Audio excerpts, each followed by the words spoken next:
Welcome to the Retirement Made Easy podcast. I'm your host, Greg Gonzalez. My goal for the podcast is to help you live a better life in retirement by giving you the tools and information you need in a language that you can understand. On this week's episode, I wanted to talk about the worst retirement plan that I have ever encountered in my career. I met this individual, and we'll keep this person's name anonymous, about 8 years ago. They were a listener from my radio show in St. Louis, and they were looking for a second opinion on their retirement. There's a famous quote that says, "A smart man learns from his own mistakes, but a wise man learns from the mistakes of others." Hopefully on today's episode, you can learn about these mistakes and how to avoid them for your own retirement. Before we get started with today's episode, I wanted to remind listeners to check out our website, which is retirementmadeeasypodcast.com. That's retirementmadeeasypodcast.com. While you're there, check out my free retirement secret sauce, as well as our 2020 tax planning guide. Both free resources you can check out, as well as listen to previous episodes. So check out our website, retirementmadeeasypodcast.com. While you're there, you can ask a question for the show, and I always get back with listeners within 48 hours or so. So love to hear your questions as well. All right, today's episode, I am going to detail the worst retirement plan I have ever seen in my career. This occurred, as I mentioned, about 8 years ago, and I remember this meeting and this individual distinctly. I mean, it's all I could think of for the next 2 weeks after the meeting occurred. And what I'll do today is detail these mistakes. A lot of them are very obvious to you, and they're going to jump out like, why would this person do this? Unfortunately for this individual, many of these choices and decisions that were made ended up being permanent, meaning this individual could not change the decision or change their choice at any point in the future.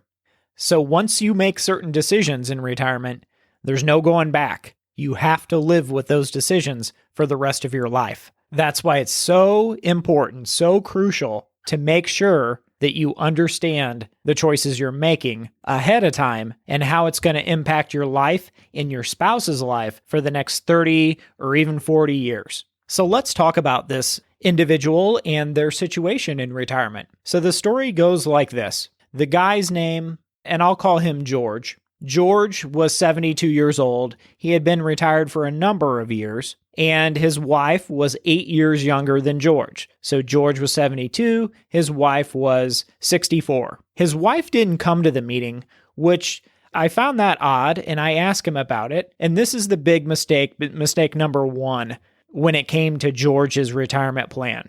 I asked him, I said, "Oh, well, George, your wife is not here with us today." And he said, "My wife doesn't need to know anything about the retirement. She trusts me 100%. She's not interested in this retirement planning. It's not her thing.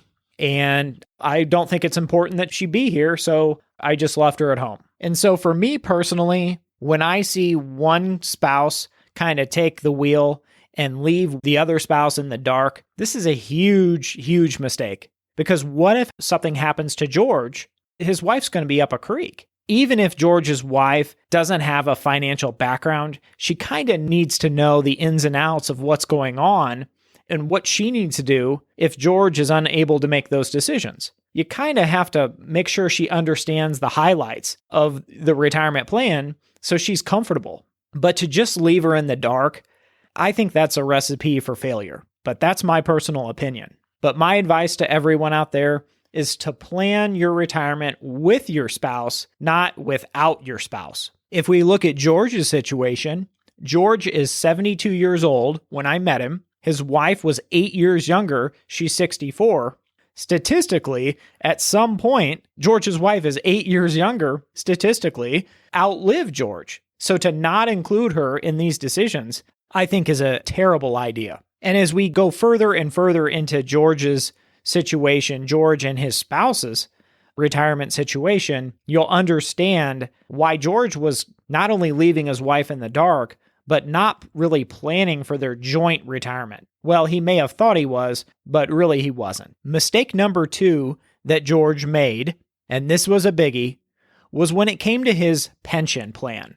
George was retired for a number of years, and when I met him, he was 72 and collecting a monthly pension. And I always ask people collecting a monthly pension, what choice did you make when you chose that pension? Was it 100% survivorship, meaning if George passes away, his wife gets the same monthly amount? Is it 50% survivorship, meaning if George were to pass away, his wife would get half of that amount for the rest of his life? What was it? And he said he took the single life annuity option, which means George receives $2,500 a month for the rest of his life, and upon his death, the pension essentially stops and there's nothing paid out to his spouse at that point. And I thought to myself, okay, George is 72, his wife is 8 years younger, she's 64, and he's going to sit here and tell me that he chose the single life annuity option. So that's a big risk for his wife. If he were to predecease her, which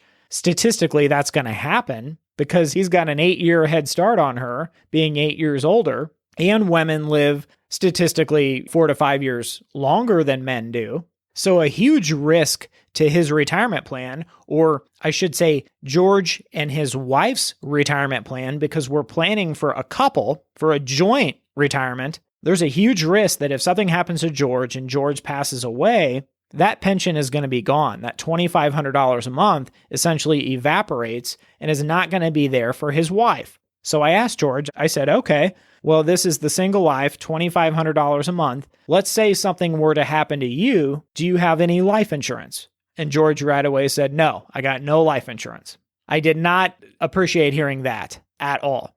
Normally, the people that take the single life annuity option have a life insurance policy where if they pass away, the life insurance maybe is there for their spouse. George did not have that in place. So a huge risk to their plan is what happens when George passes away. So the lesson here is be extremely careful when selecting your pension choices and ask yourself, what's going to happen if the older spouse passes away? What's going to happen if the younger spouse passes away? Run through those scenarios because you want to make sure that your spouse is going to be okay should something terrible happen to you. And George, I don't think, really thought this through. He saw that the single life annuity was the highest monthly pension value, and that was attractive to him. Mistake number 3. And this applied to Social Security elections. This might not surprise you. It didn't surprise me when George told me that he claimed his benefit right away at age 62.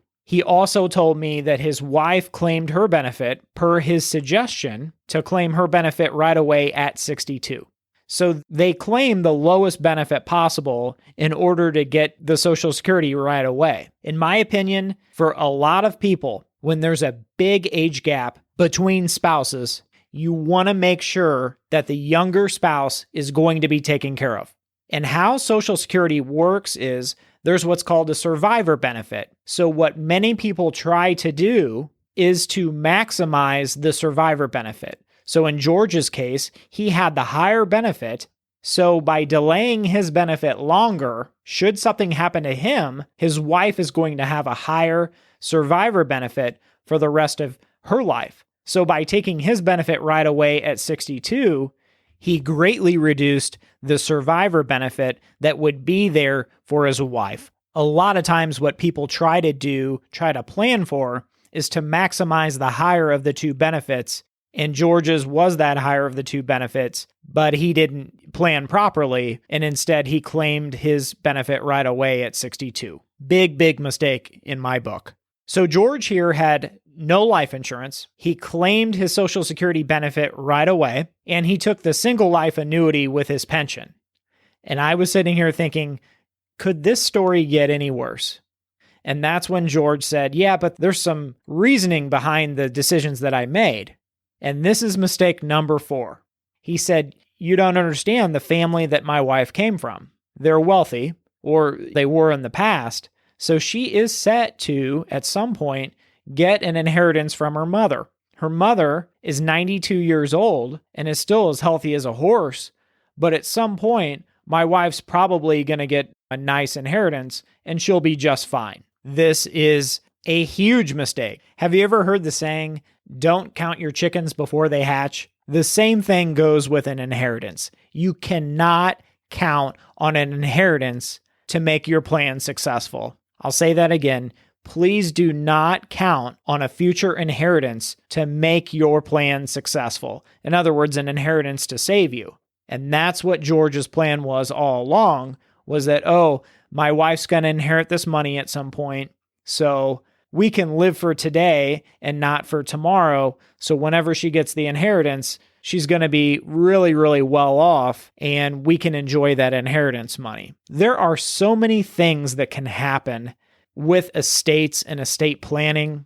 To count on an inheritance before you receive it is just very, very foolish. I can provide countless examples of people who thought they were going to get a big inheritance, and when it was all said and done, they got very, very little.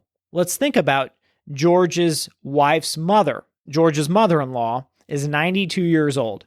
What if she needed long-term care? My grandfather's long-term care, and this was just a few years ago that he passed away, it was $8,600 a month, and that did not include medication. So if George's mother-in-law needed long-term care, $8,600 a month, that adds up very, very quickly. Let's say she needed this long-term care.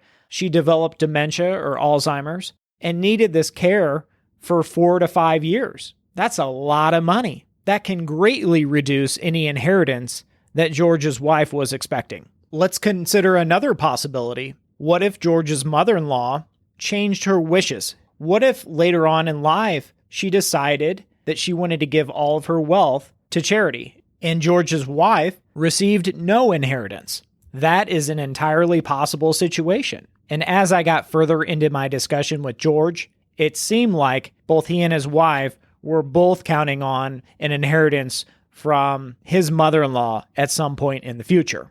And that leads me to mistake number 4. Mistake number 4, George did not have long-term care insurance, his wife did not have long-term care insurance, and neither of them had life insurance either. And George stated that the reasoning behind that was whenever they get this inheritance, they wouldn't need it. But what George didn't think about was his mother-in-law is 92 years old and George is 72. What if George predeceases his mother-in-law, his pension stops? What kind of shape is George's wife going to be in? Or what if George at 72 or 73 years old needed long-term care and it cost $8,600 a month like it cost my grandfather just a few years ago? That leads me to mistake number 5. As I looked at George's retirement statements and retirement savings, and I looked at how much he was spending every month, both he and his wife, they said they were spending about $10,000 or $11,000 a month. $2,500 of that came from George's pension. They had very small Social Security benefits because they both claimed at age 62, and the rest came from their retirement savings. And when I looked at the values of their retirement savings, and I looked at how much they were withdrawing every month, I determined that George was withdrawing north of 9% per year from their retirement accounts. And I told George that conventional wisdom says that the rule of thumb of 4% to 5%, meaning for a typical retired couple out there, it's recommended that they withdraw 4 to 5% of their account balance in retirement to live on. It's the 4% rule. Maybe Google 4% rule. A lot of you out there are familiar with that. So if the experts tell us that the accepted withdrawal rate from our retirement savings is 4 to 5%, and George is withdrawing over 9% per year, that's a huge, huge risk for George and his wife of running out of money at some point in the future. And George said, well, I like to golf. I have memberships at 3 different country clubs. That's where most of this money goes. And I know I'm probably withdrawing too much, but we're going to have this inheritance at some point and we'll be just fine. So George was overspending in retirement. He should have been only spending 4 to 5% of his retirement accounts, but he was spending north of 9%. which is probably about double what he should be spending, what he could afford to spend. And I asked George, are you at all concerned about at some point running out of money? And he said, I'll never forget it. He said, well, this money will probably last as long as I'm on this earth, but my wife is going to be fine. It's probably going to be gone for my wife, but she'll get the inheritance and she'll be just fine, and I'll be long gone by then. It's funny, the story that he had for the future that he had played out in his head. He knew how the script would read, and unfortunately, that's not how life works. None of us have an expiration date on our birth certificate. If we did, it would be a lot easier to plan. Now, I realize for many men out there, and even women, golf may be a lot of fun, but it's not worth jeopardizing your future. And not just your future, but your wife's future as well. A word of caution to all listeners out there, don't overspend in retirement, because once your money is gone, it's gone. If you're spending 9% or 10% of your retirement savings every year, there is a high likelihood of running out of money in retirement. And especially in George's situation, not for his own retirement, because he was only 72, but his wife was 64, 8 years younger. Trust me when I say this, you never want to have to go to your spouse and inform him or her that, hey, the money's all gone. And lastly, I wanted to talk about mistake number 6. This is the biggest and best that I saved for last, and it's the simplest. As I was looking at George's retirement statements, I asked George, I said, I thought you said your wife's name was, and I'll make something up, Nancy. And George said, yes, her name is Nancy. And I asked George, I said, well, how come I see someone else's name listed as your 100% primary beneficiary on all these statements? I said, when I'm looking at all these statements, I see the name Linda and then followed by your last name. And he said, oh, that's my ex-wife. And then I asked him, well, how long have you been married to Nancy? And he said, well, about 14 or 15 years. And it was at that point that I sat back in my chair and I thought to myself, okay, George took the single life pension option. So if something happened to him, there would be no pension benefit for his wife. He also took Social Security at age 62. So if something happened to him, his wife Nancy would have the smallest possible survivor benefit for the rest of her life. He has no life insurance. He has no long-term care insurance. So if something happened to him, those resources would not be there. And now we're finding out 95% of his net worth is in these retirement accounts, which if something happened to him, he didn't have his wife Nancy as the primary beneficiary. He had his ex-wife Linda as the primary beneficiary. So if something happened to him, all of the retirement accounts would go to his ex-wife Linda and not his wife Nancy. And it was at that point that he said, yeah, I should probably get that changed right away, shouldn't I?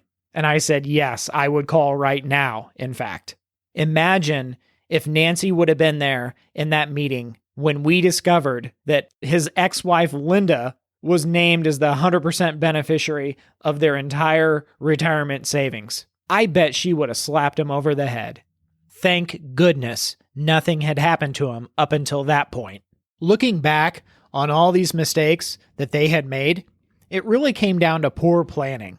George overlooked the significance that his wife was 8 years younger and what that meant to their joint retirement plan and the decisions he would have to make to protect his younger spouse.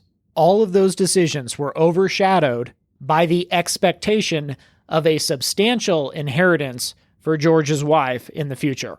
And most of all, I think the biggest mistake was not having George's wife as the primary beneficiary on their retirement accounts, but also leaving her out of the planning. I have heard so many people tell their spouse, don't worry, everything's taken care of. Guess what? It rarely is. In my opinion, when both spouses are on board, your chances of happiness and success are much, much higher. Hey, that's it for this week's episode. I hope the story today was helpful for a lot of the listeners out there. And again, I want to remind listeners, check out our website, which is retirementmadeeasypodcast.com. There you can download my retirement secret sauce as well as our 2020 tax planning guide. So check out our website, retirementmadeeasypodcast.com. We will catch you next time for the next episode of the Retirement Made Easy podcast. Until then, remember, always dream big. The opinions voiced in this material are for general information only and are not intended to provide specific advice or recommendations for any individual. To determine which investments may be appropriate for you, please consult your attorney, financial advisor, or tax advisor prior to investing. All performance referenced is historical and is no guarantee of future results. All indices are unmanaged and may not be invested into directly. Securities and advisory services offered through LPL Financial, a registered investment advisor, member of FINRA, SIPC.